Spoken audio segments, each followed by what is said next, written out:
Si vous faites un seul pas de plus vers cette porte, n'espérez jamais revenir. Je me moque que vous vous mettiez à genoux pour supplier.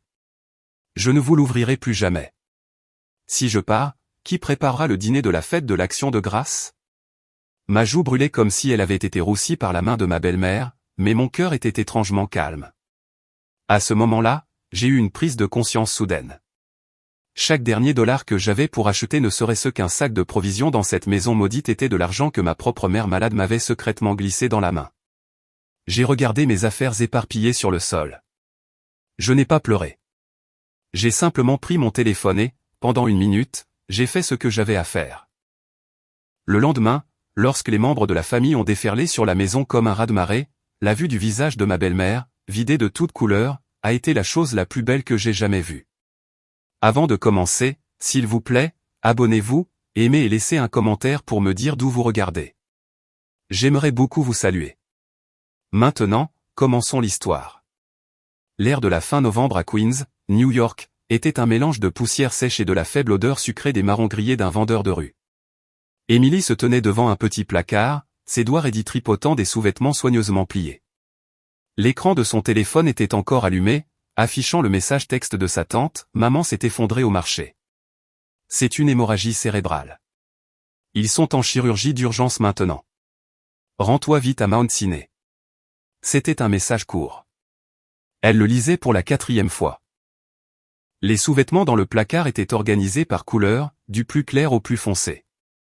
C'était une règle que sa belle-mère avait établie dès le premier jour où Emily était entrée dans cette famille par le mariage.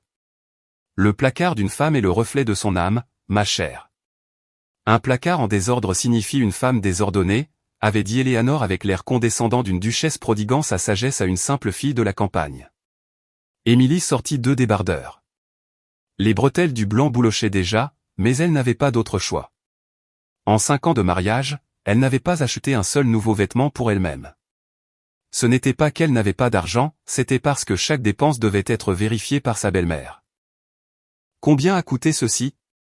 Où penses-tu aller habillée comme ça? Qui essaies-tu d'impressionner? Elle s'était tellement lassée de ces questions qu'elle avait simplement arrêté de tout achat. Sa valise était la même que celle qu'elle avait apportée de chez ses parents lors de son mariage, une valise de 20 pouces bleu marine foncé. La fermeture éclair était un peu grippée. Emily s'agenouilla sur le sol et commença à faire ses bagages. Dans la chambre silencieuse, le bruit de la fermeture éclair qu'elle forçait était d'une netteté perçante. Sous-vêtements, pyjama, une paire de jeans de rechange, une pochette avec ses articles de toilette, elle fourra tout à l'intérieur. Maman est en chirurgie. Cette pensée lui martelait les tempes toutes les quelques secondes comme un clou rouillé. Elle voulait pleurer, mais bien que ses yeux brûlent et lui fassent mal, les larmes étaient retenues quelque part au plus profond d'elle-même, refusant de sortir. Après 5 ans de mariage, il semblait qu'elle avait même oublié comment pleurer. Depuis le salon, le son de la télévision parvenait jusqu'à elle. C'était le feuilleton de l'après-midi bas de gamme que sa belle-mère adorait. L'actrice principale hurlait sur son mari, l'accusant d'infidélité. Emily avait écouté ce son pendant 5 ans d'affilée. Le volume de cette chaîne était toujours fixé à 23. Ni trop fort, ni trop faible, juste assez fort pour imprégner chaque recoin de la maison de la vie désordonnée des autres. Elle se leva. Ses genoux craquèrent. 32 ans. Son corps l'avertissait déjà de diverses manières qu'elle n'était plus jeune. Les roues de la valise cliquetèrent contre le parquet. Alors qu'elle se dirigeait vers l'entrée et tendait la main vers son manteau accroché au mur, la télévision du salon se tut brusquement. « Et où penses-tu aller comme ça ?» La voix d'Eleanor jaillit de la direction du canapé. Ce n'était pas une question, c'était un interrogatoire. Emily ne connaissait que trop bien ce ton, la légère inflexion ascendante à la fin de la phrase, la façon dont elle vous scannait de la tête aux pieds comme un chat inspectant une souris ayant envahi son territoire. Son mécontentement était palpable. Emily ne se retourna pas. Elle agrippa fermement la manche de son manteau, puis la lâcha. « Eleanor, ma mère a été hospitalisée. Elle a fait une hémorragie cérébrale. Je dois aller à l'hôpital. » Elle fit de son mieux pour garder une voix égale. Le ton formel qui sortait de sa gorge était si parfaitement poli qu'il ne laissait aucune place à la critique. Pendant 5 ans, elle avait perfectionné l'art de cacher sa colère et son chagrin sous une carapace de politesse. Un froissement provint du canapé. Eleanor se levait. Le regard qui lui transperçait le dos ressemblait à deux pierres froides et lourdes. Une hémorragie cérébrale? Il y avait un ricanement dans sa voix. N'est-ce pas l'une de ces choses où ils doivent rester alités pendant longtemps? Qu'est-ce qui va changer simplement parce que tu y vas? Émilie se retourna. Sa belle-mère était vêtue d'un ensemble d'intérieur en soie lavande, ses cheveux attachés en un chignon soigné, révélant une ligne de cou lisse et élégante. À 62 ans, sa peau était plus lisse que celle de sa belle-fille de 32 ans, parce qu'elle ne levait jamais le petit doigt pour les travaux ménagers, parce qu'elle suivait des soins de la peau 2 fois par semaine, et parce que la mère de sa belle-fille envoyait $2000 à cette maison chaque mois sous prétexte de soutien. Elle est en chirurgie, Eleanor. Elle est dans un état critique, répéta Émilie. Elle n'était pas sûre de savoir pourquoi elle le répétait. Peut-être espérait-elle que le poids du mot critique finirait par interpeller sa belle-mère. Le sourcil d'Eleanor se fronça légèrement. Ce n'était pas de l'inquiétude, mais du dégoût. La fête de l'Action de grâce est dans 2 jours, dit sa belle-mère. Émilie resta là, stupéfaite. La dinde n'est même pas préparée. La farce n'est pas faite, et je n'ai même pas sorti l'argenterie. Eleanor s'avança vers Émilie tout en parlant. Le bruit sourd de ses pantoufles sur le sol résonnait comme un battement implacable et oppressant. Si tu pars maintenant, qui va faire tout ça? Eleanor, ma mère pourrait mourir. Émilie entendit sa propre voix. Elle était sèche et rauque, comme 2 morceaux de papier de verre frottés l'un contre l'autre. Eleanor s'arrêta. Une expression étrange traversa son visage. Ce n'était ni du choc, ni de la sympathie. C'était la fureur de quelqu'un qui avait été insulté, comme si Émilie n'avait pas dit que sa mère pourrait mourir, mais qu'elle refusait de la servir. Qu'est-ce que tu as dit? Je dis juste que ma mère alors que je t'ai entendu. La voix d'Eleanor monta soudainement, aiguë et grinçante comme des ongles sur un tableau noir. Qu'est-ce que la vie ou la mort de ta mère a à voir avec moi?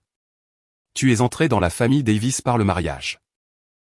La fête de l'Action de grâce est le jour le plus important de l'année, et tu oses t'enfuir à un moment pareil? Les doigts d'Émilie tremblaient. Elle baissa les yeux et vit que le bout de ses doigts était pâle et bleuâtre, comme s'ils étaient gelés. Eleanor, je ne m'enfuis pas. Je veux juste alors, ta mère est plus importante que nos traditions familiales? Tu veux juste embarrasser la famille Davis devant tous les parents? Ton oncle Richard et ta tante Suzanne viennent. Tu veux leur montrer que nous ne pouvons même pas mettre un dîner de la fête de l'Action de grâce convenable sur la table? Des postillons s'échappèrent de la bouche d'Eleanor, atterrissant sur le visage d'Émilie. Émilie ne bougea pas. Elle ne sia même pas. Elle restait simplement là, écoutant, comme une planche de bois clouée au mur. Est-ce que tu te vantes simplement parce que ta mère envoie un peu d'argent chaque mois? La voix d'Eleanor devint plus perçante, une veine pulsant sur son front. Tu penses que la famille Davis mourrait de faim sans cet argent? Ta mère semble aimer acheter les gens avec son liquide. J'ai seulement autorisé ce mariage au départ parce que j'avais entendu dire qu'elle avait de l'argent. Et quel est le résultat? 5 ans et tu n'as même pas produit un seul enfant. Et maintenant, tu vas aussi abandonner le dîner de la fête de l'Action de grâce. Un bourdonnement remplit les oreilles d'Émilie. Pas un seul enfant. Elle avait entendu ces mots 100, 1000, 1 million de fois. Chaque fois, elle avait l'impression que quelqu'un lui écrasait le ventre avec son talon. Elle et Kevin étaient mariés depuis 5 ans, mais ils n'avaient pas d'enfant. Ce n'était pas le problème d'Émilie. Le médecin avait dit que son corps était parfaitement normal. Le problème était Kevin, faible mobilité des spermatozoïdes, médicalement appelée asténospermie. Mais Eleanor ne connaissait pas ce fait. Kevin lui avait interdit de le dire. Essaies-tu de décevoir ma mère? Tu veux lui faire savoir que son fils unique est pratiquement stérile, avait demandé Kevin, d'un ton lâche et pathétique, comme s'il était la victime. Et ainsi, depuis 5 ans, tout le blâme était tombé uniquement sur Émilie, une poule stérile essayant de mettre fin à la lignée de la famille Davis. Tu es inutile. Chacun de ces mots était une lame émoussée, entaillant son cœur encore et encore jusqu'à ce qu'il soit en lambeaux, mais jamais assez pour la tuer. Je ne le fais pas exprès, Eleanor. Émilie réalisa qu'elle parlait. Sa voix était très faible, comme si elle venait de loin. Je veux juste voir le visage de ma mère, juste pour quelques jours. J'ai déjà commandé tout le traiteur pour la fête de l'Action de grâce. Ça arrive demain. Commandé? Eleanor se moqua. Penses-tu que la fête de l'Action de grâce est une fête de plats à emporter? La dinde doit être rôtie à la main. Les tartes doivent être préparées à partir de rien. Tu vas servir l'héritage de notre famille avec de la nourriture achetée en magasin? Penses-tu que ton défunt beau-père reposerait en paix? C'est irrespectueux. C'est une honte. Émilie avait l'impression d'avoir une boule de coton logée dans la gorge. Elle voulait ouvrir la bouche et dire quelque chose, mais aucun mot ne sortait. Elle voulait dire, votre fils est erré dans la chambre à jouer à des jeux vidéo en ce moment, alors pourquoi ne pas dire que c'est lui qui est une honte? Elle voulait dire, est-ce que votre idée du dévouement consiste simplement à rester au-dessus de moi, à dicter et à critiquer pendant que je cuisine de 5h à 22h? Elle voulait dire, avec les 2000 $ que ma mère envoie chaque mois, combien de soins au spa avez-vous reçus? Combien de colliers en or avez-vous acheté? Et pourtant, est-ce qu'un simple « j'espère que votre mère ira bien » est trop demandé? Mais elle ne dit rien. Cela faisait 5 ans. Elle était habituée au silence. Le silence était l'option la plus sûre. Le silence ne créait pas de problème plus important. Le silence était le seul bouclier qu'elle avait dans cette maison. Je vais chercher Kevin. Il doit voir ça de ses propres yeux. Eleanor se tourna vers la chambre principale. Laisse-le voir à quel point sa femme est immature. Émilie resta sur place, regardant le dos de sa belle-mère disparaître dans le couloir. Elle baissa la tête et regarda sa valise. Un peu de poussière s'était déposée sur le tissu bleu marine foncé. Elle tendit la main pour l'essuyer, mais ses doigts tremblaient trop violemment pour le faire correctement. La porte de la chambre s'ouvrit. Kevin sortit. Il était en pyjama, ses cheveux en bataille, et ses yeux portaient la fatigue particulière de quelqu'un qui avait fixé un écran pendant trop longtemps. À 35 ans, un petit ventre commençait déjà à se former, et la ligne de sa mâchoire s'estompait. Il tenait toujours son smartphone, un jeu mobile tournant sur l'écran. Au moment où Émilie le vit, elle sentit une émotion indescriptible monter dans sa poitrine. Ce n'était pas de la colère ou de la déception. Ces sentiments s'étaient usés depuis longtemps au cours des 5 dernières années. C'était un engourdissement profond jusqu'aux os. « Qu'est-ce qui se passe ?» demanda Kevin. Sa voix était empreinte de l'agacement d'un chat dont la sieste aurait été perturbée. Ta femme essaie de s'enfuir juste avant la fête de l'Action de grâce. Eleanor se tenait derrière son fils, sa voix perçante s'élevant à nouveau. Écoute seulement ce qu'elle dit.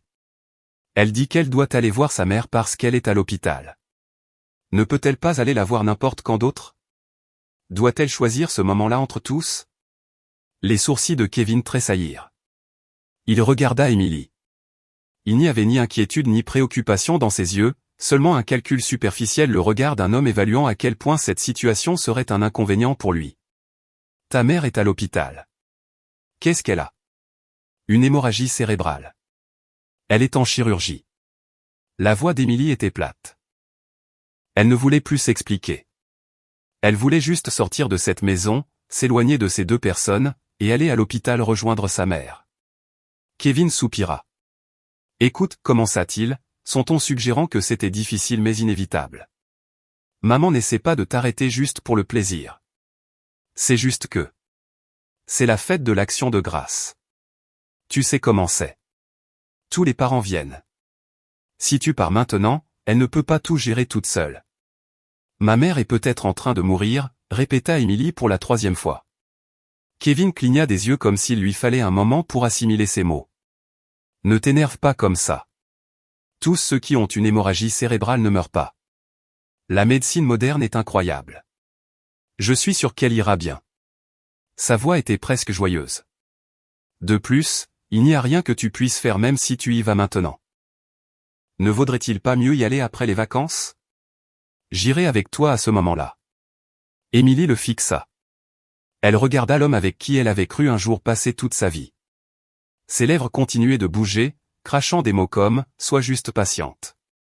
Ce n'est que pour quelques jours. Finis juste la cuisine et ensuite pars. Mais aucune syllabe ne parvenait à ses oreilles. Il n'y avait qu'un bourdonnement comme un essaim d'abeilles dans sa tête. « Es-tu sourde ?» La voix d'Eleanor éclata soudainement. « Ton mari te parle. » Émilie revint brusquement à la réalité. Elle réalisa qu'elle se tenait toujours au même endroit, ses doigts écrasant la poignée de la valise, ses ongles s'enfonçant dans sa paume. « Je l'ai entendu, dit-elle. » Sa voix était si calme qu'elle lui paraissait étrangère, même à elle. Alors arrête de rester là comme une statue et déballe tes affaires. Eleanor fit un pas en avant. Ensuite, va à la cuisine et commence à préparer les légumes. Nous devons commencer à cuisiner dès demain matin. Emily ne bougea pas. Elle resta simplement là à observer sa belle-mère, son mari, et cet espace dans lequel elle avait vécu pendant 5 ans mais qu'elle n'avait jamais ressenti comme un foyer. Sur le mur pendait une photo de Kevin enfant, soigneusement encadrée d'or. À côté se trouvait la photo de mariage de ses beaux-parents et une photo de son beau-père, décédé il y a 3 ans, souriant doucement. À côté de cela se trouvait une photo de Kevin tenant son diplôme universitaire avec Eleanor se tenant fièrement à ses côtés. Sa photo n'était pas là. Pas une seule. Leur photo de mariage était fourrée au fond d'un placard de la chambre, enterrée entre des oreillers et des couvertures, n'ayant jamais vu la lumière du jour. « Tu ne m'as pas entendu ?» La voix d'Eleanor lui transperça le tympan comme un poinçon. Emily bougea. Elle tira la valise plus près de son corps et tendit à nouveau la main vers son manteau sur le mur. « Qu'est-ce que tu penses faire ? » « Je vais à l'hôpital. » Le visage d'Eleanor se contracta en un instant. Emily vit la rage brûler dans ses yeux, la laideur jaillissant à travers la façade soigneusement entretenue. Avant qu'elle ne puisse réagir, un pied s'élança et frappa sa valise. Vlan. La valise tomba au sol, le couvercle s'ouvrant brusquement et éparpillant son contenu partout. Un débardeur blanc atterrit près de l'entrée, son tissu bouloché paraissant particulièrement visible. « Es-tu folle ?» hurla Eleanor. « N'as-tu donc aucun respect pour cette famille ?» Emily se pencha pour ramasser ses vêtements. Au moment où ses doigts touchèrent le tissu du débardeur, une main s'élança et la frappa à la joue. Crac! Le son fut sec et net, comme une brindille sèche se cassant en deux. La tête d'Emily fut projetée en arrière par la force, et le côté de son visage heurta le coin du meuble à chaussures. Une douleur violente jaillit de sa pommette, et sa vision eut un flash blanc. Elle sentit quelque chose de chaud couler du coin de sa bouche. C'était du sang. Elle se leva lentement et toucha sa lèvre. Le bout de ses doigts ressortit taché de rouge. Le salon tomba soudainement dans le silence. Eleanor resta figée dans la position où elle se trouvait lorsqu'elle l'avait giflé, un mélange de choc et d'horreur sur son visage, non pas à cause de la culpabilité d'avoir frappé sa belle-fille, mais à cause des ennuis potentiels que la vue du sang pourrait causer. Kevin se tenait au bout du couloir, tenant toujours son téléphone, baigné dans sa lumière pâle et vacillante. Son visage était totalement inexpressif. Aucune colère, aucune pitié. Il ne sembla même pas envisager de s'approcher. Il restait simplement là comme un spectateur, attendant que le tumulte se termine. Emily le regarda. Elle se souvint de ce que Kevin avait dit le jour de leur mariage, en lui tenant la main, « Je te protégerai ». Sa voix avait été si douce, si pleine de conviction. À l'époque, elle l'avait vraiment cru. Elle avait pensé qu'elle avait enfin trouvé quelqu'un sur qui s'appuyer. Mais cela faisait 5 ans. À travers d'innombrables disputes, insultes et les tirades de sa belle-mère, il portait toujours cette même expression. Maman vieillit simplement. Supporte-le. Tu sais, elle est comme ça. Sois juste la personne la plus raisonnable. C'étaient toujours les mêmes répliques, comme un répondeur automatique. Les yeux d'Emily commencèrent à piquer, mais aucune larme ne tomba encore. Elle se pencha et ramassa les vêtements éparpillés un par un, les fourrant à nouveau dans la valise, le débardeur blanc, le pyjama plié. Elle les poussa pêle-mêle et ferma la fermeture éclair. La fermeture était toujours grippée, et elle fit un bruit de grincement désagréable. Tu y vas quand même ? La voix d'Eleanor tremblait. Elle était empreinte d'anxiété. Tu oses partir ? Emily se leva. Un côté de son visage lançait comme s'il était en feu, et le sang de sa bouche avait coulé le long de son menton, tachant le col de sa chemise. Elle ne l'essuya pas. Elle ne vérifia pas son reflet dans un miroir. Elle prit sa valise et se tourna vers la porte. Si tu franchis cette porte tout de suite, ne pense jamais à revenir. La voix d'Eleanor se planta dans l'arrière de sa tête, assez tranchante pour déchirer l'air. Tu m'entends ? Ne reviens pas. La main d'Emily saisit la poignée de la porte. Le métal semblait froid. Ce n'était même pas encore l'hiver à Queens, mais la poignée ressemblait à un bloc de glace.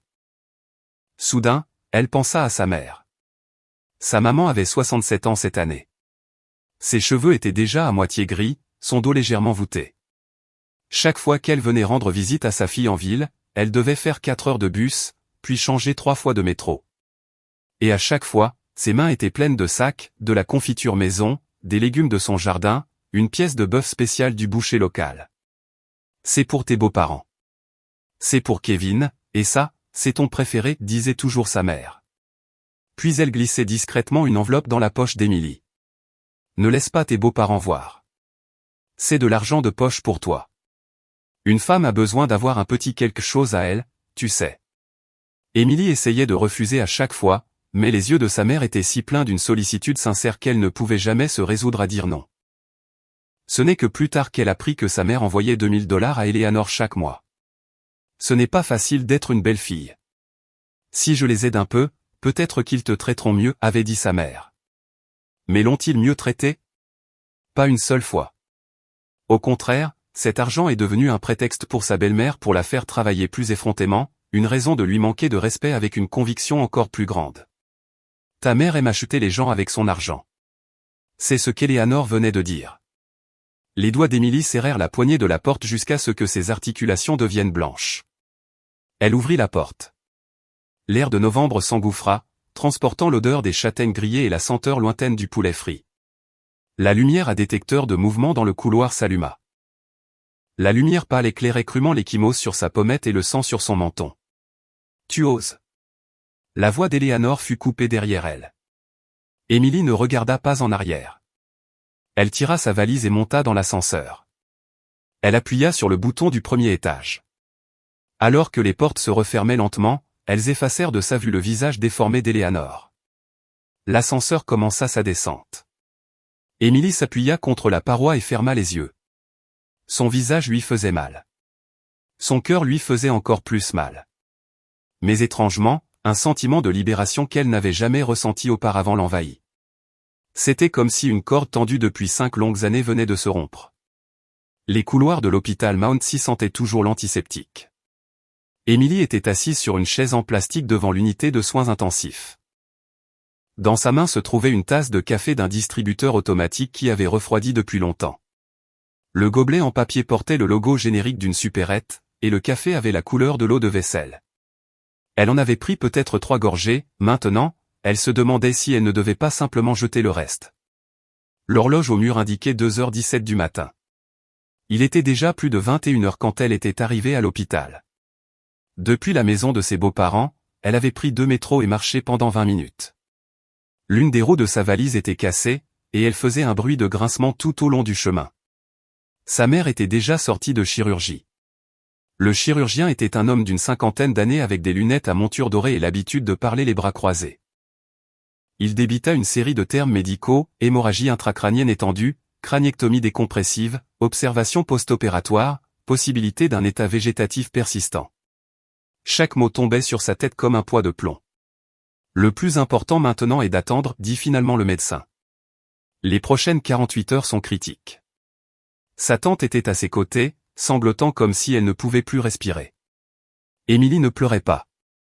Elle fixait simplement, à travers la vitre de l'unité de soins intensifs, la personne allongée là, des tubes reliés à chaque partie de son corps. La tête de sa mère était enveloppée de bandages, son visage était cendré et ses lèvres étaient gercées et sèches.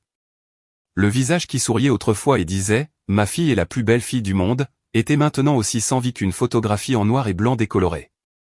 Émilie resta là longtemps. Elle ne put se résoudre à partir jusqu'à ce qu'une infirmière vienne lui dire que les heures de visite étaient terminées. Maintenant, elle était assise dans le couloir, serrant une tasse de café froid et fixant d'un regard vide une affiche de santé sur le mur d'en face. À côté de la photo d'un homme âgé souriant se trouvaient les mots en gros caractères, prévenir les AVC, commencez par gérer votre tension artérielle. Elle ne savait pas quelle était la tension artérielle de sa mère. Elle ne savait même pas quel était l'état de santé de sa mère récemment. La dernière fois qu'elle l'avait vue, c'était il y a 3 mois. Sa mère était venue en ville pour déposer de la nourriture et était repartie après seulement 2 heures. Eleanor avait clairement fait comprendre qu'elle était un dérangement, et Kevin avait ronchonné en disant que c'était gênant de la voir là sans rien à se dire. « C'est bon, ma chérie. Je reviendrai bientôt, avait dit sa mère. En regardant le dos de sa mère disparaître dans l'entrée du métro ce jour-là, Émilie avait ressenti un vif pincement d'anxiété dans sa poitrine. Mais elle n'avait pas couru après elle. Elle avait juste regardé ce petit dos mince s'évanouir dans la foule. En y repensant maintenant, cela ressemblait à un pressentiment. Émilie regarda le gobelet en papier dans sa main. Elle l'avait serré si fort qu'il était froissé et plié sur les bords. Elle posa le café et sortit son téléphone de sa poche. 17 messages non lus, 5 appels manqués, tous provenant de ses beaux-parents. Eleanor avait laissé 8 messages vocaux, chacun de plus d'1 minute. Émilie savait ce qu'ils disaient sans même les écouter. Ce ne serait pas de l'inquiétude pour l'état de sa mère. Ce serait un barrage de questions, pourquoi n'es-tu pas encore rentré? Et pour la fête de l'Action de grâce? Qu'est-ce qu'on est censé faire avec les ingrédients? Qu'est-ce que je vais dire aux parents quand ils arriveront? Kevin avait envoyé 3 messages textes. Le premier, es-tu arrivé à l'hôpital? Le deuxième, maman est furieuse. Tu dois revenir et t'excuser. Le troisième, est-ce que ce service de traiteur arrive vraiment demain? J'ai vérifié et il n'y a pas de SMS de confirmation de livraison. Émilie fixa ce troisième message pendant un long moment. La scène à la maison défila dans son esprit, sa belle-mère donnant des coups de pied dans sa valise, la giflant au visage, le sang coulant de sa bouche, Kevin se tenant à 5 mètres dans le couloir, tenant son téléphone, ne faisant rien. Est-ce que ce service de traiteur arrive vraiment demain?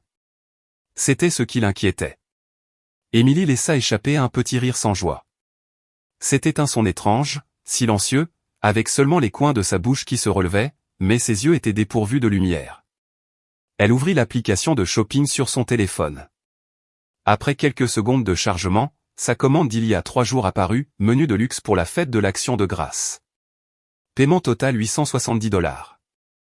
Cela comprenait une dinde pré-saumurée, du mélange pour farce, de la sauce gastronomique, des fruits de saison, des tartes traditionnelles, une bouteille de vin et même un ensemble de plats de service sur le thème des fêtes.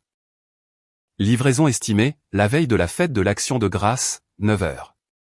Le doigt d'Émilie plana au-dessus de l'écran.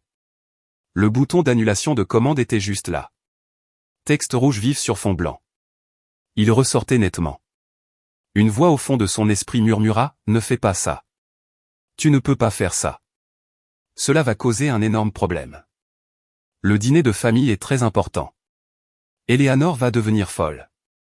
Kevin t'en voudra pour toujours. » Mais une autre voix répondit, « Ma mère est allongée sur un lit d'hôpital. Ma mère pourrait devenir un légume. Ma mère pourrait mourir. Et ma belle-mère s'inquiète de savoir qui va cuisiner une foutue dinde. Mon mari s'inquiète de savoir si une livraison arrivera à l'heure. » L'un d'entre eux a-t-il demandé, « Comment va ta mère ?» Non, pas un seul. Pas un seul mot. Le doigt d'Émilie pressa l'écran. Un message de confirmation apparut, « Êtes-vous sûr de vouloir annuler cette commande? Une fois annulé, le paiement sera remboursé sur votre compte dans un délai de 3 à 5 jours ouvrables. » Elle appuya sur « Confirmer ». L'écran s'actualisa et le statut de la commande passa de « En préparation pour l'expédition » à « Commande annulée ».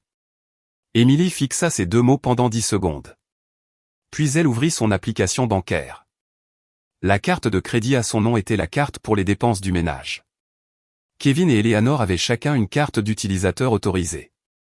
Toutes les factures du ménage étaient payées à partir de ce compte, services publics, gaz, internet, les frais d'entretien de l'appartement, tout en paiement automatique. La gestion financière avait toujours été le travail d'Émilie. Non pas parce qu'elle le voulait, mais parce qu'Eleanor trouvait cela ennuyeux. Tu es la femme de la maison, donc naturellement, tu devrais t'occuper de ces choses, avait dit sa belle-mère. Ainsi, la carte était émise au nom d'Émilie, et les relevés mensuels étaient envoyés sur son téléphone. Mais qui dépensait l'argent?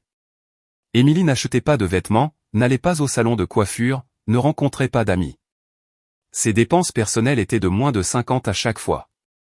Kevin, sous prétexte de recevoir des clients, facturait fréquemment 500 pour des boissons. La vraie chose qui maintenait ce ménage à flot étaient les $2000 que sa mère envoyait chaque mois. Et maintenant, cette mère était allongée aux soins intensifs, oscillant entre la vie et la mort. Émilie navigua vers le menu de gestion de la carte. Elle trouva l'onglet « Gérer les utilisateurs autorisés ». La carte de Kevin se terminant par 1897. La carte d'Eleanor se terminant par 2045. Elle appuya sur le bouton au signaler perdu, volé et désactivé. Le système demanda à nouveau, « Êtes-vous sûr de vouloir désactiver cette carte ?» Une fois désactivée, toutes les transactions seront refusées. Elle appuya sur confirmer.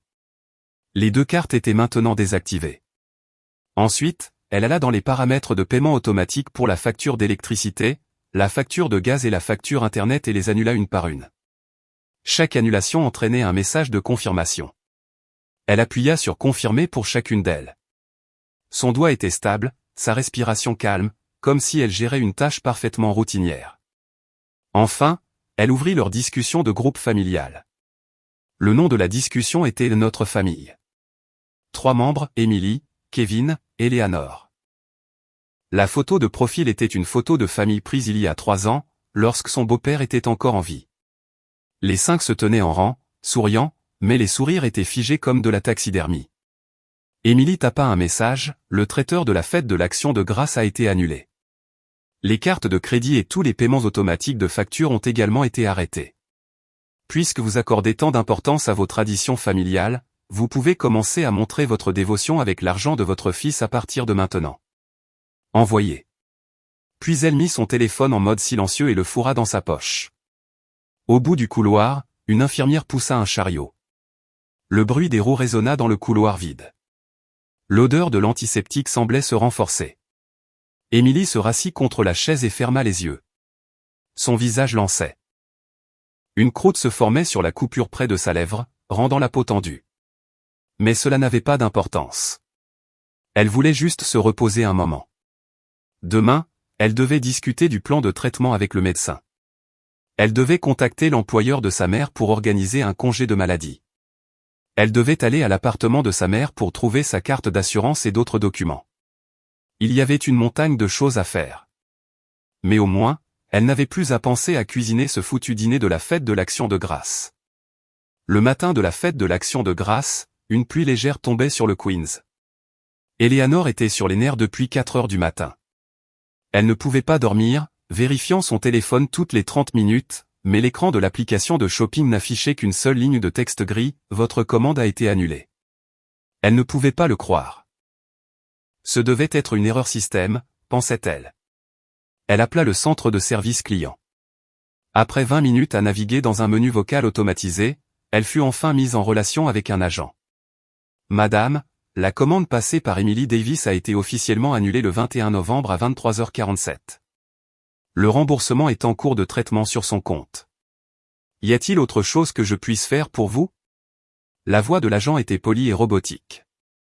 Eleanor raccrocha le téléphone, les mains tremblantes. Elle l'a vraiment fait, murmura-t-elle. Cette folle. Comment a-t-elle pu? Comment a-t-elle pu me faire ça? Kevin sortit de la chambre, des cernes sous les yeux. Il n'avait pas bien dormi non plus. Le dernier message d'Emily rongeait ses nerfs comme une bombe à retardement. Maman, qu'est-ce qu'on fait? Demanda-t-il, la voix remplie de panique. Il ressemblait à un enfant qui avait fait quelque chose de mal et qui attendait la punition de sa mère. Eleanor tourna brusquement la tête pour fustiger son fils du regard. Qu'est-ce qu'on fait? Tu me le demandes? Tu n'es même pas capable de contrôler ta propre femme et maintenant tu me demandes quoi faire? Kevin tressaillit. J'ai essayé de l'appeler. Elle ne décroche pas. Alors continue d'appeler jusqu'à ce qu'elle le fasse. Et quand elle répondra, tu lui diras de rétablir cette commande immédiatement, tout de suite. Mais l'agent a dit qu'elle avait déjà été annulée et remboursée. Alors dis-lui de la commander à nouveau. Le cri d'Eleanor déchira le salon. Il est 8 heures. Les parents seront là à 9 heures. Qu'est-ce qu'on va leur servir? Dois-je juste me tenir à la porte les mains vides, m'incliner et dire « Je suis désolé » Kevin baissa la tête, balayant sans but l'écran de son téléphone. Il ouvrit une application de livraison de nourriture, essayant de trouver un traiteur de dernière minute pour la fête de l'Action de grâce, mais c'était un jour férié. La plupart des endroits étaient fermés. Les rares qui étaient ouverts affichaient un délai de livraison estimé à 14 heures. 14 heures, marmonna-t-il. C'est tellement tard. Tard? Si c'est tard, alors sors et achète. Va au supermarché et achète. Va dans un marché. N'importe où. Eleanor saisit un coussin du canapé et le lui lança. Es-tu un cadavre? Pourquoi restes-tu planté là? Le coussin frappa Kevin à l'épaule et il trébucha. Son visage devint rouge brique sous l'effet d'un mélange de honte et de colère. Les supermarchés ne sont même pas encore ouverts. Je dois attendre qu'ils ouvrent. En plus, j'ai 1 heure de thé avec un client aujourd'hui. Eleanor se figea. Le regard qu'elle lança à son fils aurait pu déclencher un incendie. Que as-tu dit? Réalisant son erreur, Kevin fit rapidement marche arrière. Non, je veux dire, je peux annuler. Je vais annuler tout de suite. Avant qu'Eleanor ne puisse déclencher une autre tirade, la sonnette retentit. Ding-dong. Le son coupa brusquement le silence du salon. Eleanor et Kevin se regardèrent. La même terreur se reflétait dans leurs yeux. La sonnette retentit à nouveau. Ding-dong, ding-dong. Qui est-ce? La voix de Kevin tremblait. Eleanor prit une profonde inspiration, lissant ses cheveux et ses vêtements. Elle effaça l'expression démoniaque de son visage et mit le masque d'une matriarche bienveillante, courbant ses lèvres en un sourire et adoucissant ses yeux. Elle se dirigea vers la porte d'entrée et l'ouvrit. 3 personnes se tenaient dehors. Devant se trouvait un homme d'environ 75 ans vêtu d'un élégant blazer en tweed. Ses cheveux étaient blancs et les rides sur son visage étaient aussi profondes que si elles avaient été sculptées au couteau. C'était le patriarche de la famille Davis, l'oncle Richard. C'était le membre le plus âgé et le plus respecté de la famille, et sa parole faisait loi. Derrière lui se trouvait sa femme et leur fils aîné. Richard, gazouilla Eleanor, la voix dégoulinante d'une fausse douceur. Tu es déjà là. Bienvenue, bienvenue. Entrez, je vous en prie. L'oncle Richard entra sans changer d'expression. Son regard balaya le salon, aussi tranchant qu'une lame de rasoir. La pièce était vide. Il n'y avait pas de table dressée, pas d'odeur de cuisine, pas de tarte, pas de décoration. Il n'y avait même pas un plateau de simple rafraîchissement pour les invités. Où est la table du dîner? Sa voix était basse et impérieuse. Le sourire d'Eleanor se figea sur son visage comme s'il y avait été collé.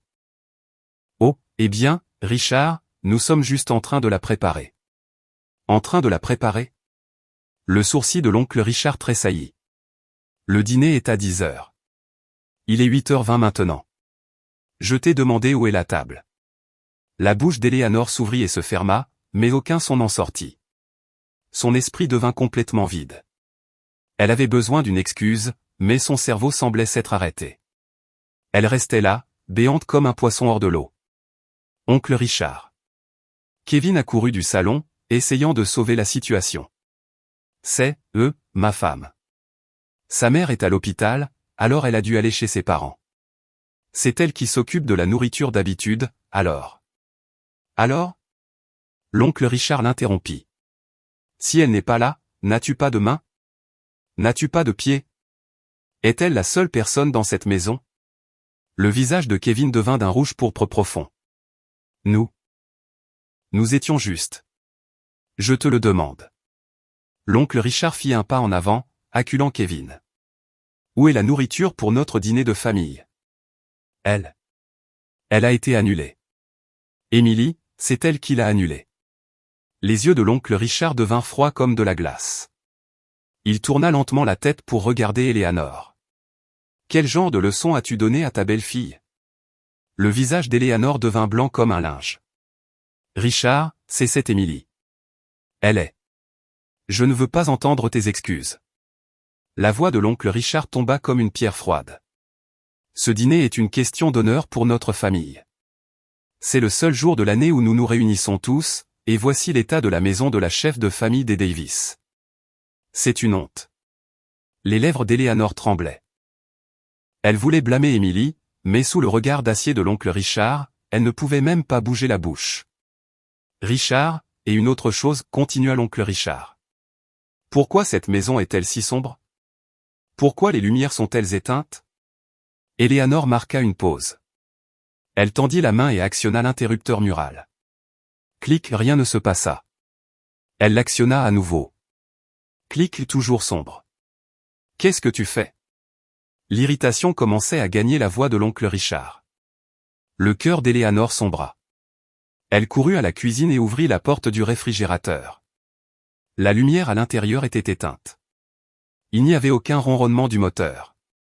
La glace dans le congélateur fondait, laissant couler de l'eau sur le sol. Elle vérifia la télévision, le micro-ondes, le climatiseur. Ils étaient tous morts. C'était une panne de courant. Non, pas juste une panne. Le courant avait été coupé. Maman. La voix frénétique de Kevin provint du salon. C'était Emily. Cette femme a annulé le paiement automatique de la facture d'électricité. Elle a été coupée pour non-paiement. Eleanor se tenait au milieu de la cuisine, un frisson glacial lui parcourant l'échine. Le tableau complet prenait enfin forme, sa belle-fille obéissante et calme, la femme de ménage gratuite qui faisait tout ce qu'on lui disait, la femme soumise qui ne disait pas un mot même quand elle était giflée. Elle avait enfin riposté, et elle l'avait fait au moment le plus critique, de la manière la plus brutale possible. Eleanor. Le rugissement de l'oncle Richard tonna depuis l'autre pièce. Viens ici. Les jambes d'Eleanor étaient comme de la gelée. Elle s'agrippa à la porte du réfrigérateur pour se soutenir et retourna en titubant dans le salon.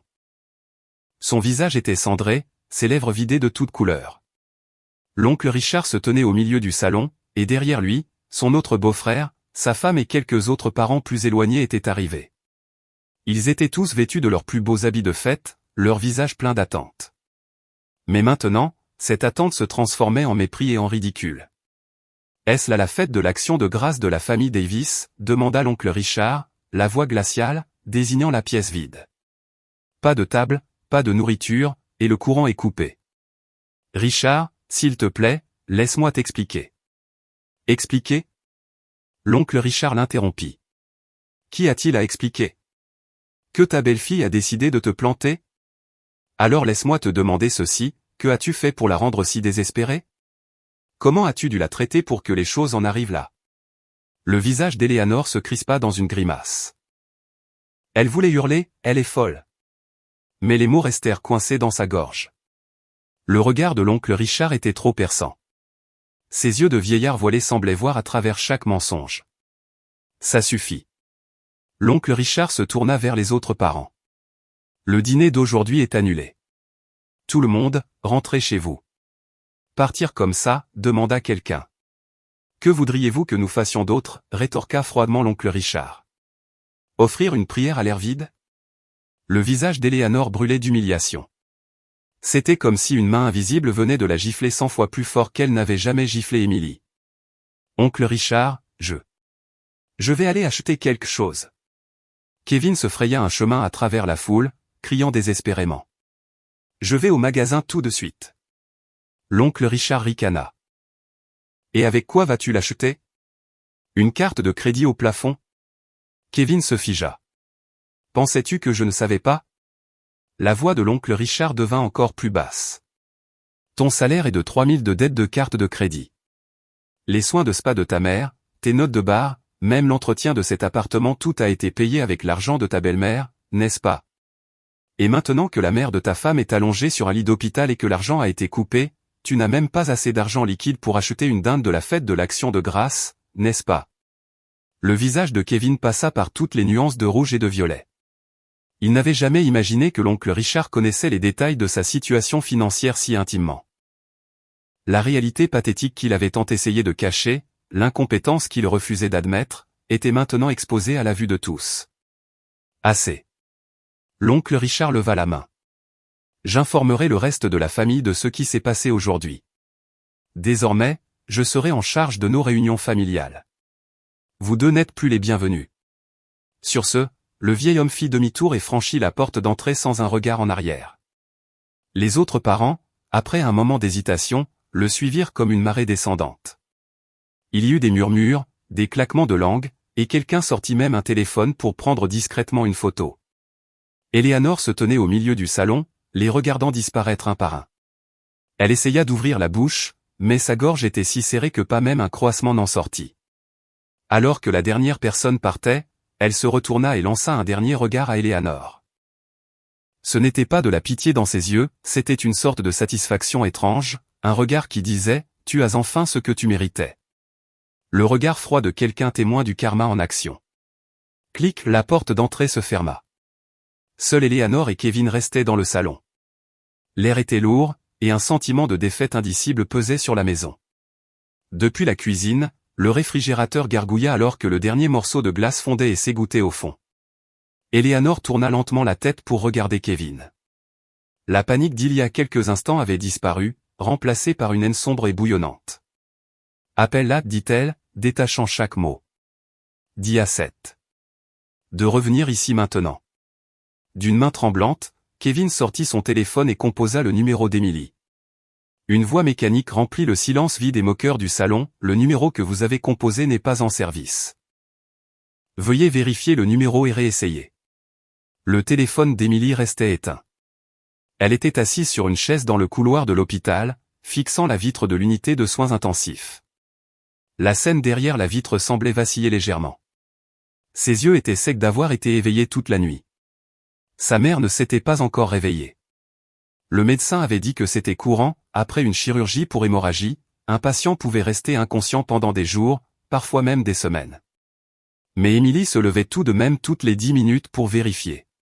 Sa mère était allongée dans son lit, entourée d'une forêt de tubes et de machines. Son teint était toujours gris. Ses yeux étaient fermés hermétiquement, et seul le respirateur mécanique montait et descendait avec un rythme régulier. Emily posa doucement sa paume contre la vitre froide. La vitre était fraîche au toucher. La fraîcheur de l'automne s'infiltrait déjà dans la ville. Soudain, elle se souvint de son enfance, des jours où elle marchait vers le marché en tenant la main de sa mère. À l'époque, la main de sa mère était grande et chaude, et elle enveloppait complètement la petite main d'Emily. « As-tu froid ? » ?»« Non. »« Es-tu sûr ? » ?»« Je suis sûr, maman. Je n'ai pas froid du tout quand je tiens ta main. » »« Il y a combien d'années de cela ? 20 ? 25 ? » Le souvenir était flou. Tout ce qu'elle pouvait se rappeler, c'était la chaleur de la main de sa mère. Mais la main allongée sur le lit d'hôpital maintenant était mince et sèche, une aiguille de perfusion plantée dans le dos, des veines bleues ressortant sur la peau pâle. La peau distendue ne pouvait plus tenir la main d'Emily. Emily Davis, famille de la patiente. Quelqu'un l'appela derrière elle.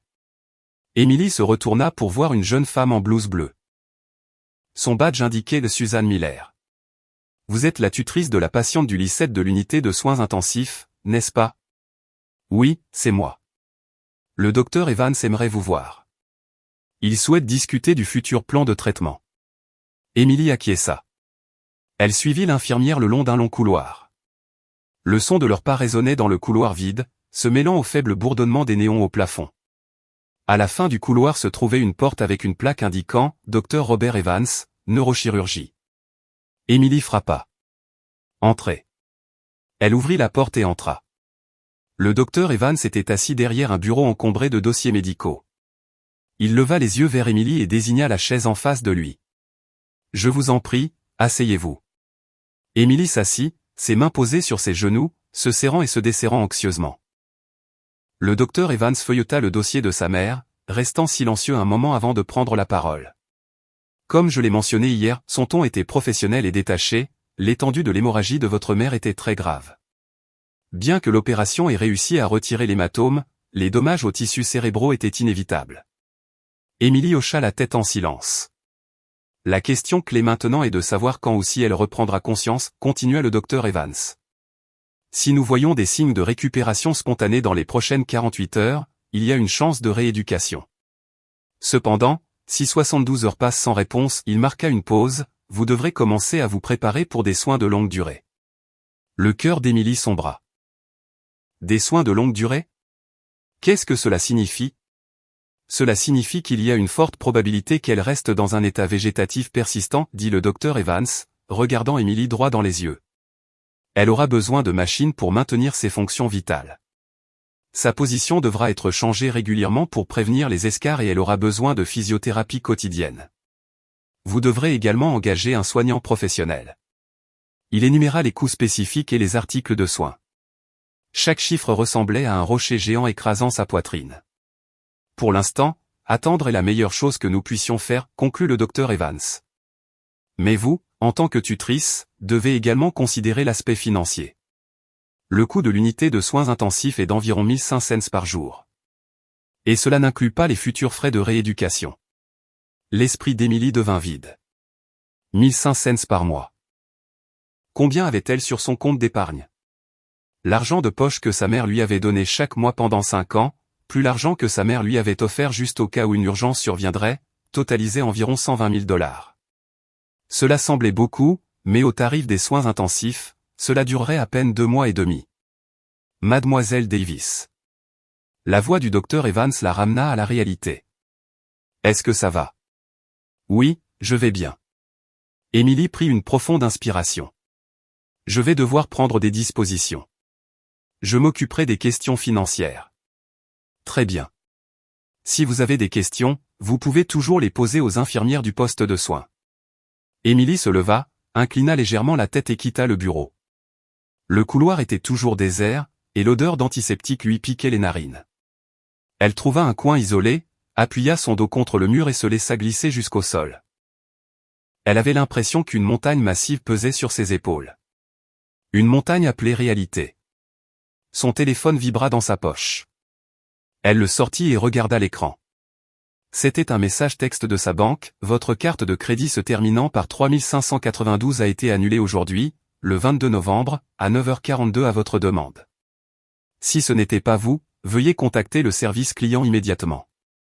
Emily regarda l'écran, abasourdie. Elle n'avait pas annulé sa carte. Elle avait désactivé les cartes d'utilisateurs autorisées et arrêté les paiements automatiques, mais c'était tout. De quoi parlait ce message? Elle lança rapidement son application bancaire et essaya de se connecter.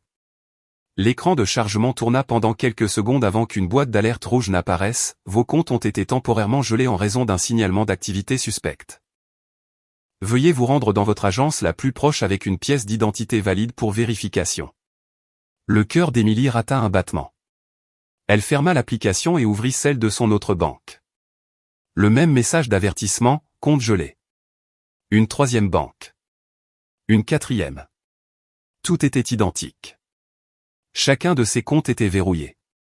Les mains d'Emily commencèrent à trembler.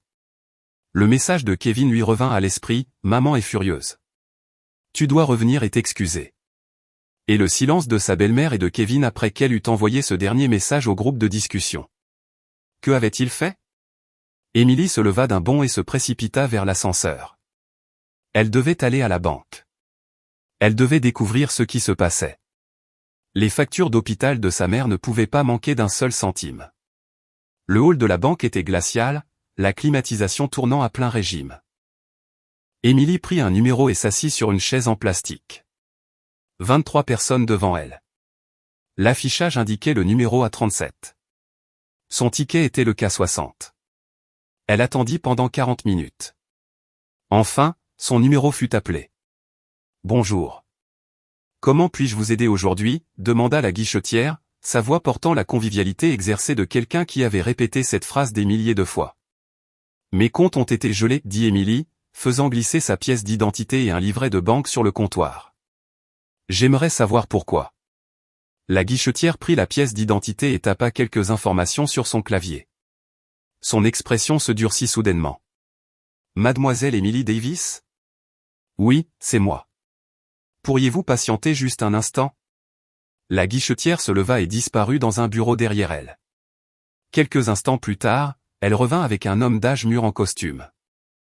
Son badge indiquait Mark Taylor, directeur d'agence. Mademoiselle Davis, voudriez-vous me suivre dans la salle de conférence?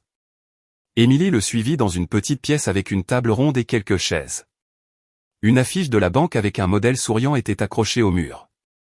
Je vous en prie, asseyez-vous. Emily s'assit. Monsieur Taylor s'assit en face d'elle, le visage figé dans un masque de solennité professionnelle. Mademoiselle Davis, concernant la raison pour laquelle vos comptes ont été gelés, un signalement a été déposé par un membre de votre famille. Un signalement? Demanda Emily. Oui. Votre mari, Monsieur Kevin Davis, a déposé une plainte à la police ce matin. Il prétend que vous avez utilisé frauduleusement sa carte de crédit et annulé intentionnellement les paiements des services publics, causant une coupure d'électricité et d'eau, ce qui a entraîné une perte financière importante et une détresse émotionnelle. L'esprit d'Emily devint complètement blanc. Fraude? Sa voix tremblait. Cette carte est à mon nom. C'est ma carte. Il n'était qu'un utilisateur autorisé. Nous avons confirmé cette partie, acquiesça Monsieur Taylor. Cependant, Monsieur Davis prétend que la carte a été émise à l'origine sur la base de son crédit et de son soutien financier et qu'il en est le propriétaire de fait. Il dit qu'il l'a simplement confiée à sa femme. Ma carte de crédit a été émise sur mon propre crédit, la voix d'Émilie monta. J'ai soumis mes preuves d'emploi et mes relevés de revenus. Tout était basé sur ma cote de crédit. L'expression de Monsieur Taylor resta inchangée. Mademoiselle Davis, je comprends que vous soyez bouleversée, mais une fois qu'une enquête policière a commencé, la procédure standard est de geler tous les comptes liés jusqu'à ce que les faits soient clarifiés. Nous ne faisons que suivre le protocole. Émilie agrippa les accoudoirs de sa chaise. Elle pensa à sa mère allongée aux soins intensifs. Elle pensa à la facture d'hôpital quotidienne de $1 500. Elle pensa aux $120 000 sur ce compte, l'argent que sa mère avait économisé toute sa vie, se privant pour sa fille. Et maintenant, tout cela était bloqué. Ma mère est aux soins intensifs en ce moment, la voix d'Émilie tremblait. J'ai besoin de cet argent pour ces factures, et vous me dites que je ne peux pas accéder à un seul centime. Le regard de Monsieur Taylor vacilla un instant, mais il revint rapidement au regard froid et professionnel d'un banquier.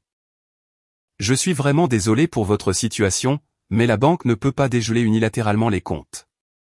Vous devrez vous rendre au poste de police, faire votre déposition et prouver votre innocence.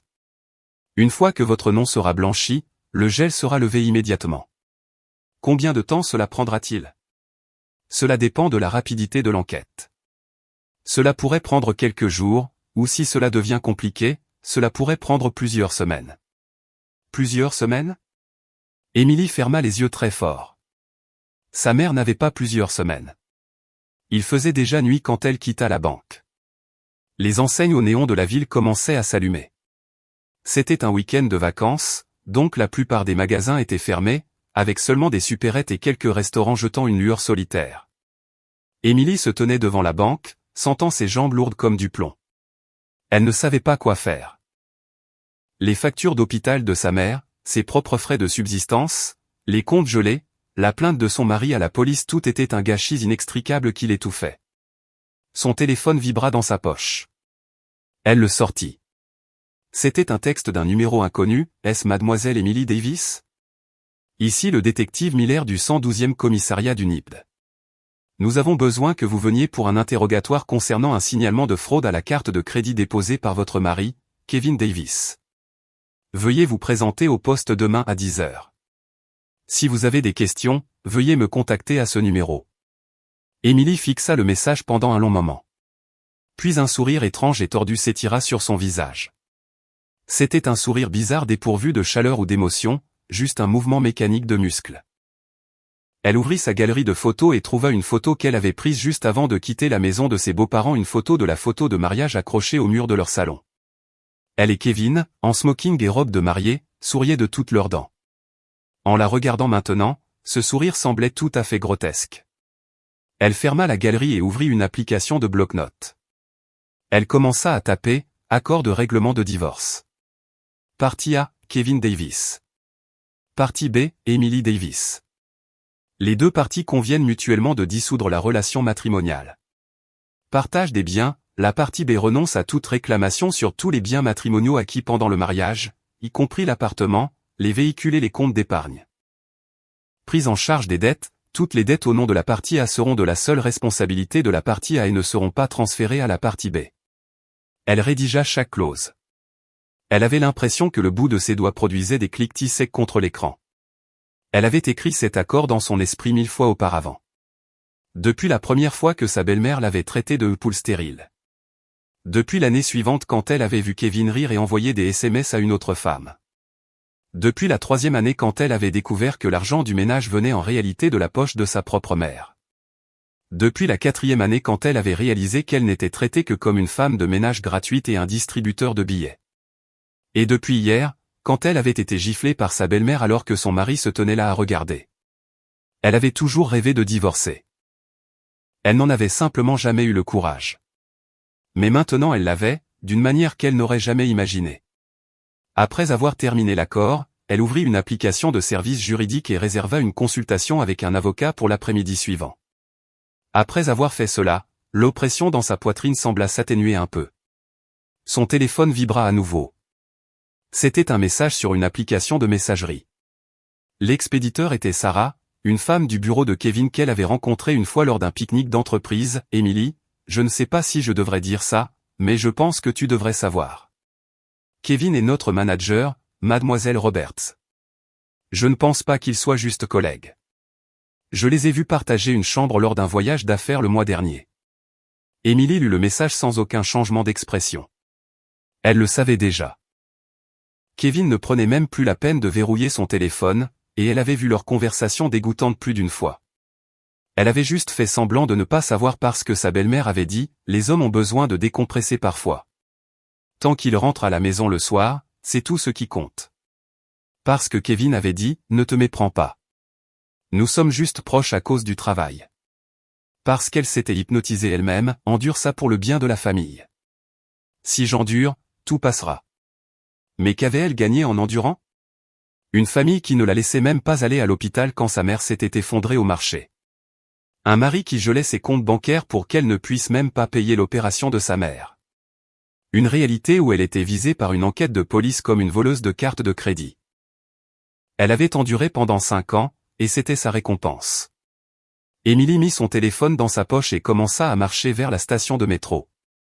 Elle devait retourner à l'hôpital. Sa mère l'attendait. Le lendemain matin, 10 heures, au 112e commissariat du NIB, Emily était assise sur une chaise dans une salle d'interrogatoire. En face d'elle se trouvait le détective Miller, un homme d'une trentaine d'années. Il était en civil et avait un visage quelconque. Sur son bureau se trouvait une pile de documents et un gobelet de café en carton. Mademoiselle Davis, pourriez-vous me raconter à nouveau les circonstances dans lesquelles cette carte de crédit a été émise? J'en ai fait la demande en mars 2019 à la Chase Bank.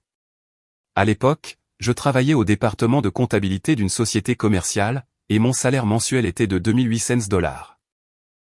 J'ai fourni mes preuves d'emploi et de revenus, et la carte a été émise à mon nom sur la base de mon crédit. Plus tard, j'ai ajouté mon mari et ma belle-mère comme utilisateurs autorisés. Le détective Miller hocha la tête, écrivant quelque chose sur un formulaire. Alors, pourquoi avez-vous soudainement désactivé leur carte et annulé les paiements automatiques? Emily regarda le détective droit dans les yeux. Parce que ma belle-mère a essayé de m'empêcher d'aller voir ma mère mourante. Parce que pendant que ma mère était à l'article de la mort, l'homme qui se dit mon mari ne s'inquiétait que de savoir si son service de traiteur de la fête de l'Action de grâce arriverait à l'heure. Parce que pendant que ma belle-mère me giflait, mon mari se tenait là à regarder.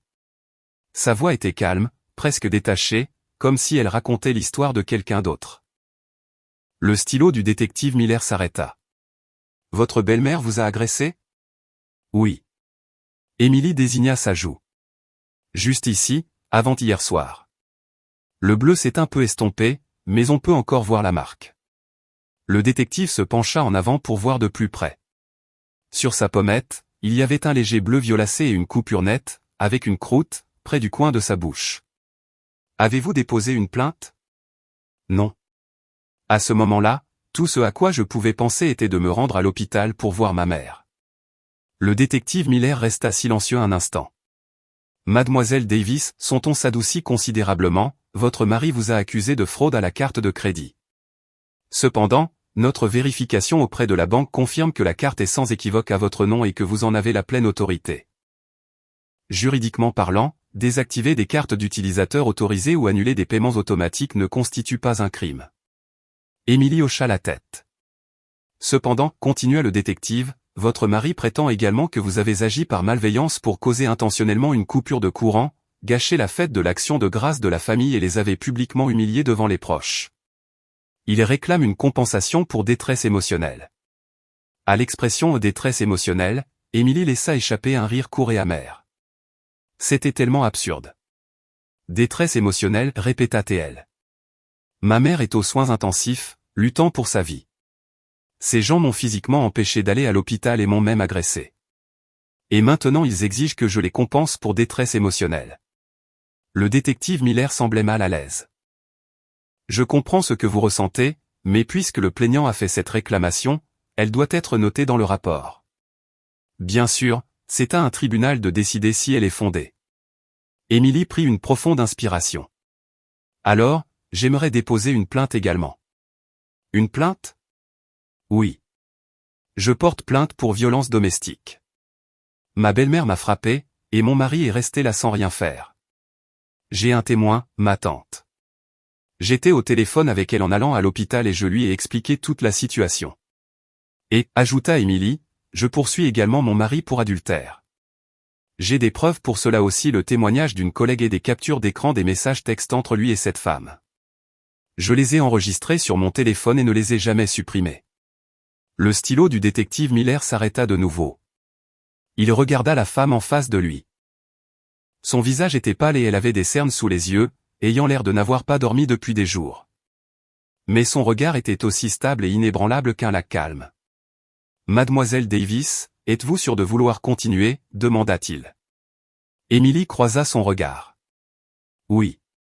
Cela pourrait rendre les choses assez compliquées. Le côté de votre mari ne risque pas de se laisser faire. »« Je m'en fiche » l'interrompit Émilie. « Je n'ai plus rien à perdre. » Le détective Miller se tut un instant. Il baissa la tête et griffonna rapidement quelque chose sur le formulaire.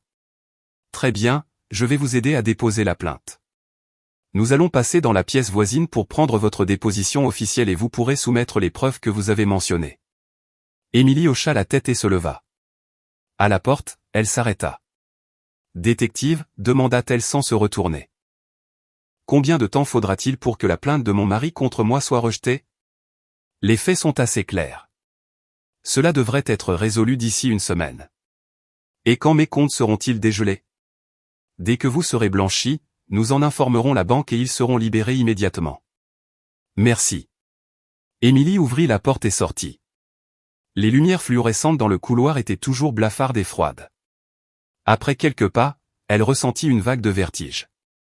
Elle s'appuya contre le mur et se laissa glisser lentement au sol. Elle n'avait pas dormi depuis plus de 30 heures, s'étant précipitée depuis la maison de ses beaux-parents, ayant passé la nuit à l'hôpital, ayant appris la nouvelle de ses comptes gelés à la banque, et maintenant le poste de police. Elle était épuisée. Vraiment épuisée. Mais elle ne pouvait pas s'effondrer. Sa mère l'attendait. Elle serra les dents, se releva en s'aidant du mur et recommença à marcher, un pied devant l'autre. Une semaine plus tard, les comptes d'Émilie furent dégelés. L'enquête policière conclut que ces actions ne constituaient pas un crime. La carte de crédit était légalement la sienne, et elle avait tout à fait le droit de la gérer comme elle l'entendait. La plainte de Kevin fut rejetée, et il reçut même un avertissement pour avoir fait un faux signalement. Mais Émilie n'eut pas le temps de se sentir soulagée. Sa mère ne s'était toujours pas réveillée. 48 heures passèrent, puis 72, puis une semaine entière. Sa mère restait les yeux bien fermés, le visage cendré, ne respirant qu'à l'aide d'un ventilateur. Le docteur Evans confirma qu'elle était désormais considérée comme étant dans un état végétatif persistant. Son tronc cérébral est fonctionnel, elle peut donc respirer par elle-même. Mais les dommages à son cortex cérébral sont trop graves. Les chances qu'elle reprenne conscience sont minces. La voix du docteur était monocorde. Nous pouvons la transférer dans une chambre ordinaire pour des soins de longue durée, où il s'interrompit, mais Émilie savait ce qu'il laissait entendre. Ou vous pouvez choisir de débrancher l'assistance respiratoire. Émilie se tenait devant la fenêtre de l'unité de soins intensifs, regardant sa mère. La tête de sa mère avait été rasée pour l'opération, et une longue cicatrice chirurgicale serpentait sur son cuir chevelu comme un mille-pattes. Elle avait tellement maigri que ses pommettes saillaient brusquement et ses paupières étaient creusées. Est-ce vraiment ma mère ? La mère qui avait l'habitude de marchander quelques centimes pour une botte d'épinards au marché. La mère qui arrivait avec des sacs pleins de nourriture à chaque fois qu'elle lui rendait visite. La mère qui glissait secrètement une liasse de billets dans la poche de sa fille. Émilie pressa sa paume contre la vitre. « Maman, s'il te plaît, ouvre les yeux. » Sa voix était aussi fragile qu'une feuille morte. « Maman, si tu te réveilles, je t'emmènerai dans ce petit restaurant que tu aimes tant, celui qui sert de la chaudrée de Palourde. Tu disais toujours que leur bouillon était le meilleur. Réveille-toi, c'est tout. Je t'y emmènerai tous les jours. » Derrière la vitre, sa mère ne bougeait pas. Seul le respirateur émettait son son mécanique rythmé, gonflant et dégonflant sa poitrine. « Maman, s'il te plaît, ouvre les yeux. Je suis en train de divorcer. Tu disais toujours que tu n'aimais pas cette famille, que je souffrais trop. Je t'ai écouté, maman. Je m'en sors. Alors, s'il te plaît, réveille-toi. Nous pourrons vivre ensemble. Juste toutes les deux. S'il te plaît. Toujours aucune réponse. Les yeux d'Émilie commencèrent à brûler, comme si un barrage retenu depuis des années venait enfin de céder. Des larmes coulèrent sur son visage. Maman.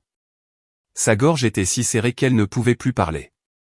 Elle se laissa glisser sur le sol, enfouit son visage dans ses mains et sanglota.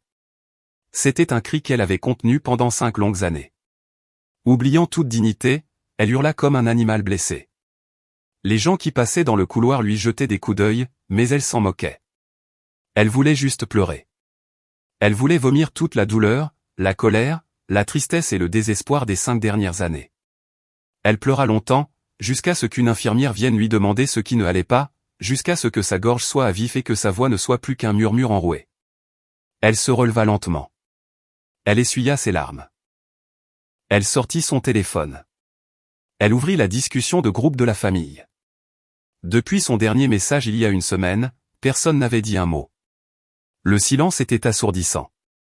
Ces derniers mots, vous pouvez commencer à montrer votre dévouement avec l'argent de votre fils à partir de maintenant, restaient suspendus là. Elle commença à taper, j'ai envoyé les papiers du divorce sur l'email de Kevin.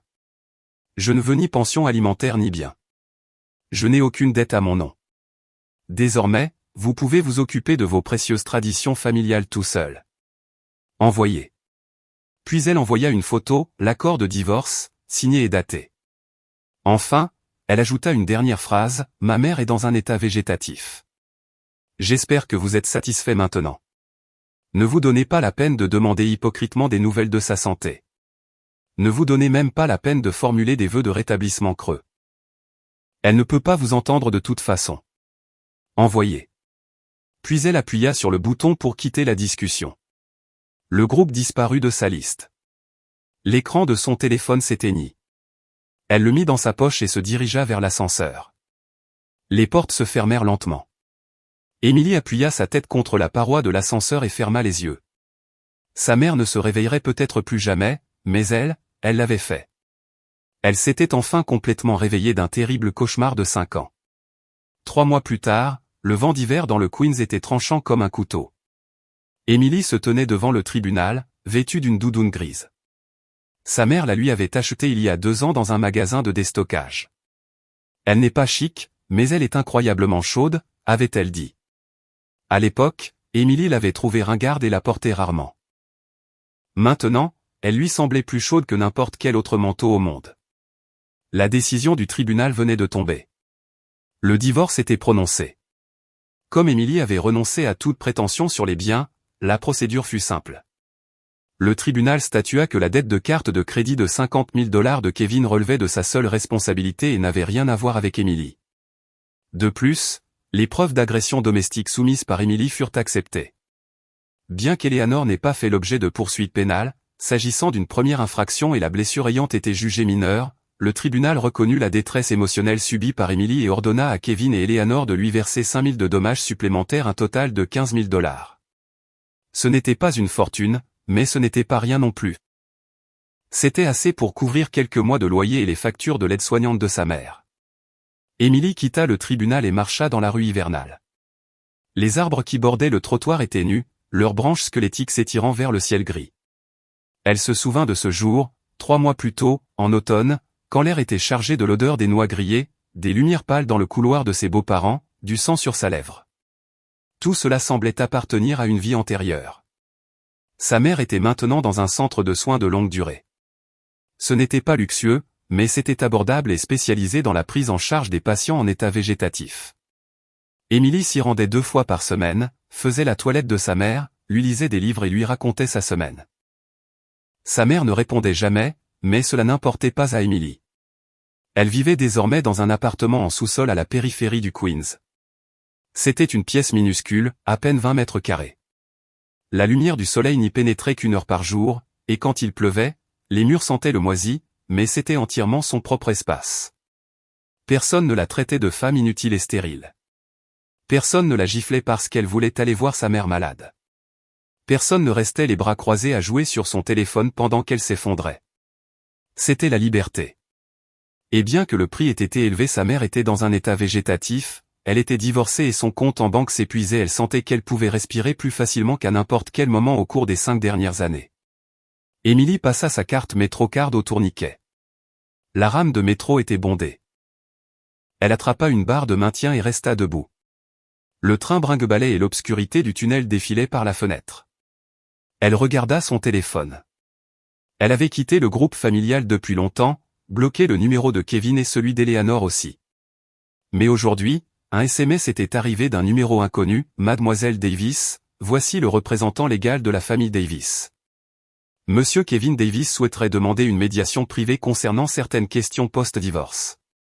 Émilie survola le message et appuya immédiatement sur supprimer. Elle ne voulait plus rien avoir à faire avec ces gens-là. Le métro s'arrêta. Elle monta les escaliers et sortit dans l'air froid de l'hiver. Une fine couche de neige recouvrait l'entrée de son appartement en sous-sol. Elle déverrouilla la porte et entra dans son petit sanctuaire sombre mais personnel. Elle enleva sa veste, fit bouillir de l'eau et se prépara une tasse de café instantané noir, sans sucre. Elle prit la tasse et se tint près de la fenêtre. La fenêtre était au niveau du sol, de sorte qu'elle ne pouvait voir que les pieds des passants à l'extérieur. Chaussures de ville, baskets, talons hauts, bottes d'hiver. Des pieds innombrables passaient en hâte. Émilie regarda les pieds et laissa échapper un petit rire. Pas un rire amer ou méprisant, juste un rire léger et simple. Elle repensa à sa vie avec sa belle famille, se réveiller à 5 heures du matin pour préparer le petit déjeuner, ne pouvoir manger qu'après que sa belle-mère et son mari aient fini, la vaisselle, le ménage, la lessive, le repassage, l'organisation du réfrigérateur. Sa journée de travail se terminait généralement vers 22 heures. À l'époque, elle pensait qu'elle vivrait ainsi pour toujours piégée dans cette maison, dans la prison de son rôle de belle-fille, endoctrinée à croire qu'elle devait protéger la famille jusqu'à ce qu'elle vieillisse et meure. Mais maintenant, elle était libre. Même si elle buvait du café instantané dans un appartement en sous-sol, elle pouvait faire la grasse matinée si elle le souhaitait, manger ce qu'elle voulait, regarder un film à 2 heures du matin et passer tout le week-end au lit sans que personne ne dise un mot. C'était la liberté. C'était le goût de l'air qu'elle avait si désespérément désiré pendant les 5 dernières années. Émilie posa sa tasse de café et prit son téléphone. Elle ouvrit une application de recherche d'emploi.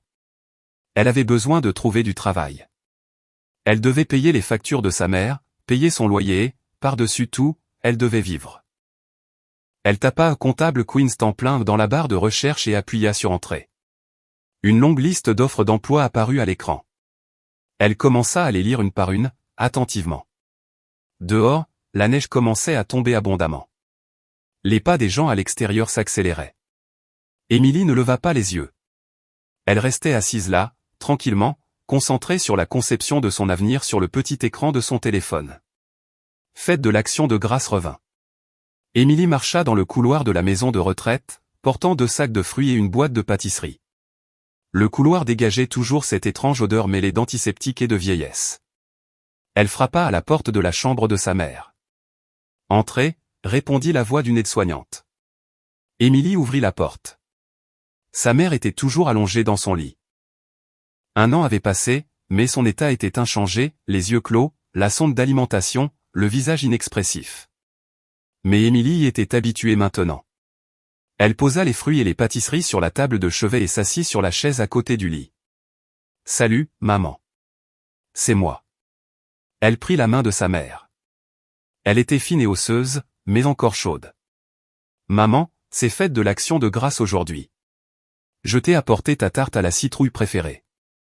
L'aide-soignante a dit que tu ne pouvais pas la manger, mais je me suis dit que tu pourrais au moins la sentir. » Elle ouvrit la boîte et tint une petite part de tarte près du nez de sa mère. L'odeur douce et épicée de la cannelle remplit l'air. « Maman, je vais bien ces jours-ci. J'ai trouvé un travail. C'est dans le département comptabilité d'une société commerciale. Le salaire n'est pas extraordinaire, mais c'est un bon endroit où travailler.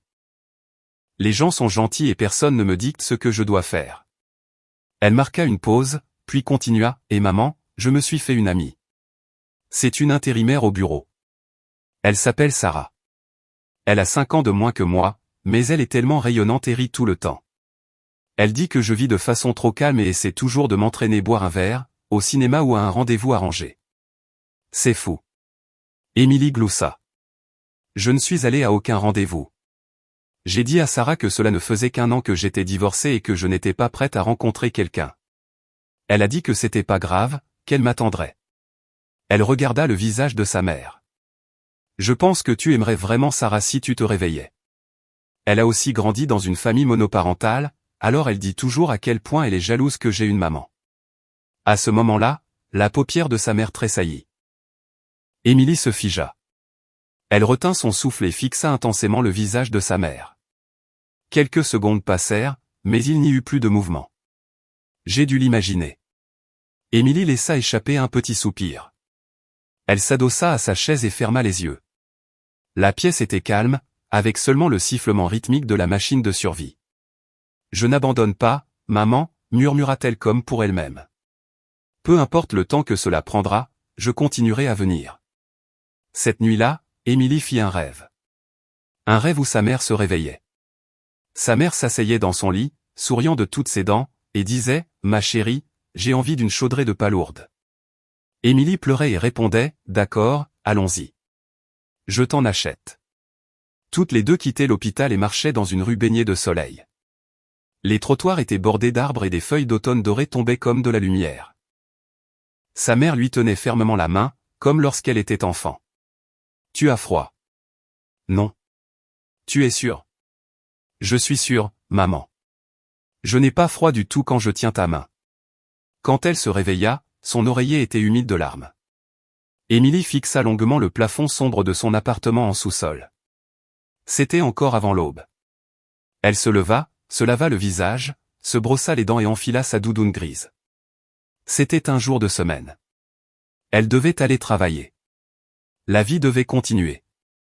5 ans plus tard, Émilie était manager dans cette société commerciale. Elle avait même son propre petit bureau avec une fenêtre orientée au sud. C'était un endroit rempli de soleil. Elle avait quitté l'appartement en sous-sol pour un véritable appartement. C'était un petit 2 pièces, mais quand elle ouvrait la fenêtre, elle pouvait voir le ciel. Sa mère ne s'était toujours pas réveillée, mais le médecin disait que ses signes vitaux étaient très stables et qu'elle tiendrait probablement longtemps. Émilie lui rendait toujours visite 2 fois par semaine. Elle ne lui lisait plus le journal, les nouvelles du monde étaient trop déprimantes. Au lieu de cela, elle commença à lui lire des romans, des histoires légères et chaleureuses avec des fins heureuses. Maman, c'est le dernier chapitre du livre. Les personnages principaux ont fini par se retrouver. Ils ont ouvert un café au bord de la mer et regardaient le lever du soleil chaque jour. Émilie lut la dernière phrase et ferma le livre. Quand tu te réveilleras, on ira voir l'océan? On pourrait louer un endroit sur la côte pendant 1 mois et juste ne rien faire d'autre que regarder les vagues. Elle regarda le visage de sa mère. Il n'y avait pas de réponse, mais Émilie avait appris à lâcher prise sur les attentes. Elle voulait juste parler. Elle voulait juste lui dire, « Je suis toujours là. Je suis juste ici à tes côtés, maman. » Fête de l'Action de grâce revint une fois de plus. Comme d'habitude, Émilie acheta des fruits et des pâtisseries et se dirigea vers la maison de retraite. Elle frappa à la porte de la chambre. Aucun son ne provenait de l'intérieur. Perplexe, Émilie ouvrit la porte. La chambre était vide. Sa mère n'était plus dans le lit, et les machines qui vrombissaient toujours avaient disparu. Son cœur s'arrêta. Elle sortit de la chambre en courant et se précipita au poste de soins. « Excusez-moi. » La patiente de la chambre 306. « Où est-elle » Une infirmière leva les yeux vers elle. Au moment où Émilie vit son regard, un effroi glacial l'envahit. « Madame. » La voix de l'infirmière était basse. « La patiente est décédée tôt ce matin. » Émilie resta là, stupéfaite. Son esprit devint vide. Quoi? Vers 3 heures du matin, elle a fait un arrêt cardiaque soudain. Nous avons pratiqué une réanimation cardio-pulmonaire pendant plus de 30 minutes, mais nous n'avons pas pu la ramener.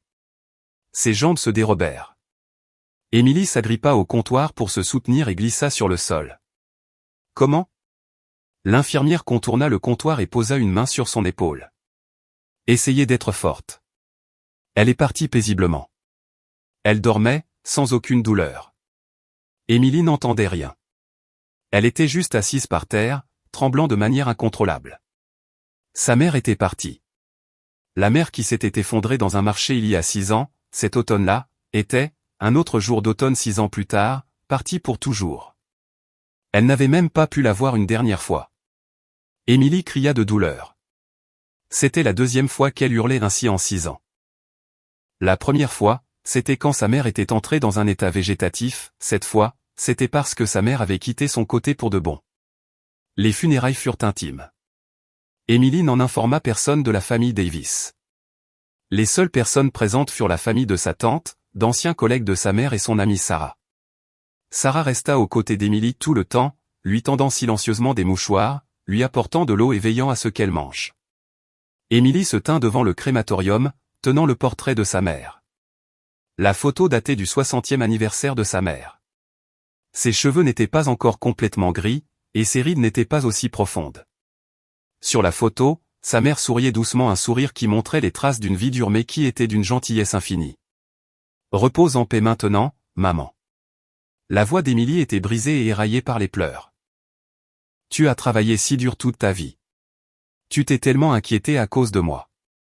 Tu peux tout oublier maintenant et simplement te reposer. » Elle regarda l'employé glisser le portrait dans l'ouverture du four. Les flammes s'allumèrent. Le sourire de sa mère sur la photographie disparut dans le feu, se transformant en cendres. Émilie fixa d'un regard vide les flammes vrombissantes. La main chaude qui tenait la sienne sur le chemin du marché. La façon dont elle lui faisait signe depuis la porte de l'école quand elle venait la chercher. La façon dont elle avait glissé une enveloppe dans sa poche le jour de son mariage, en disant qu'une femme avait besoin de son propre argent. Et sa dernière image il y a 6 ans, chargée de sacs, se détournant et disant « Je reviendrai bientôt ». C'était la dernière fois qu'elle avait entendu la voix de sa mère. Émilie ferma les yeux. Des larmes chaudes coulèrent sur ses joues. « Maman, dans ta prochaine vie, ne vis pas une vie si dure, murmura-t-elle. Dans ta prochaine vie, je serai ta mère. C'est moi qui te protégerai. » Un mois plus tard, en triant les affaires de sa mère, Émilie trouva une vieille enveloppe. À l'intérieur se trouvait un livret de banque et une lettre. Le livret était au nom de sa mère. Le solde indiquait 320 000 $. Émilie retint son souffle. Autant d'argent? Comment sa mère, simple ouvrière d'usine avec un maigre fonds de retraite, avait-elle réussi à économiser une somme aussi importante? Les mains tremblantes, Émilie déplia la lettre. C'était l'écriture de sa mère. Ses pleins et ses déliés étaient incertains, et certains mots étaient flous, comme effacés par des larmes. Mon Émilie, au moment où tu liras ceci, je serai probablement parti. Cet argent est ce que j'ai économisé toute ma vie. L'argent que j'ai gagné en travaillant de nuit à l'usine, les extras de mes petits boulots, le peu d'héritage que ton père m'a laissé et mes économies de retraite. J'ai tout mis ensemble. Je sais, ma chérie. Je sais combien tu as souffert dans cette maison. Chaque fois que je te rendais visite, j'avais l'impression que mon cœur se déchirait. Mais je connais aussi ton caractère. Je savais que tu te sentirais encore plus mal si je disais quoi que ce soit, alors j'ai juste observé. La seule chose que je pouvais faire était d'économiser de l'argent. Je l'ai mis de côté pour que, si jamais tu sentais que tu n'en pouvais plus et que tu voulais t'enfuir, tu n'hésites pas parce que tu n'avais pas d'argent.